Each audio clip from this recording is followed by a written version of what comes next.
we are in Davos, WEF. I think it's great to be back here, Neeraj. So how do you summarize your experience in Davos in 2025? Sasaki, then it's absolutely great to be here. There's always a mood coming into Davos, and the mood changes as you meet leaders across a few days. And I'm feeling more optimistic about the world as those few days have elapsed. I'm always an optimist person, as you know that. But as I've had the discussion with leaders across various parts of the world, I feel there is more reason to be optimistic, but with high volatility in the world around us. What about you? How are you feeling? I completely share that, the same view about that optimism. But let me summarize that, key topics of this year. My impression, I think 50% coming from the AI, generative AI, and 30% coming from the geopolitics, and the remaining 20% is coming from energy transition. And it's interesting to say that these are the three components. I think that a portion of AI has increased compared to the last years, in my view. But this time, it really struck me is I think these three components are really well connected with each other. So, for example, in order to accelerate the AI, we really need to have the right power. So that comes down to the topic of the energy transition.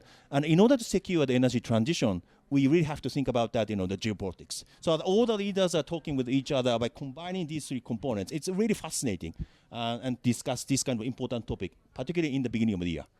How do you think? So I use this phrase that there is an intelligence revolution happening in the world around us, and there's also a clean energy revolution happening around us. It is exciting to see these two revolutions play out as we speak. And absolutely, I think the geopolitics of the world will shape the fact that they build on each other or they get divided. But either way, I think both of these are going to power right ahead.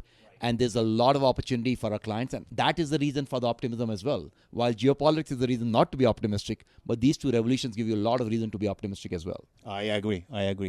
And also that, I met, I think, many leaders from the APAC region, India, Southeast Asia, Japan. I think that my impression, they are really optimistic. So let me ask you, how would you score the global leaders and the Asian leaders on optimism on a scale of 1 to 10? I think that the 8 to 9 is rather in the camp of the optimistic or cautiously optimistic about the future. That's my view. And then I think that they really want to be optimistic, although they need to overcome lots of the challenges, obstacles, as we discussed that the energy transition and geopolitics. But still, they really feel that the power of APAC, like the resources, capital, and even the culture. They are willing to export that concept to the rest of the world. That's how I feel this year particularly. How about you?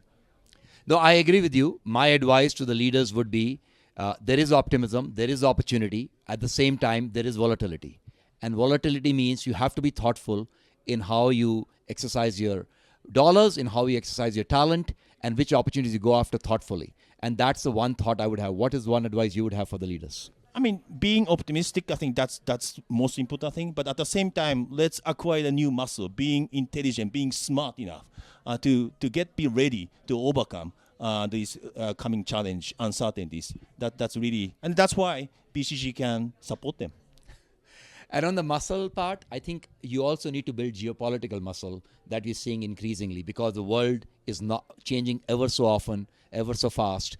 And what you had, the patterns you saw before are not going to be the patterns of tomorrow. So you need to create your own playbook in line. Exactly. New playbook, new muscle. That's what we need. Thank you, Neeraj. Thank you, Sasaki-san. Always a pleasure.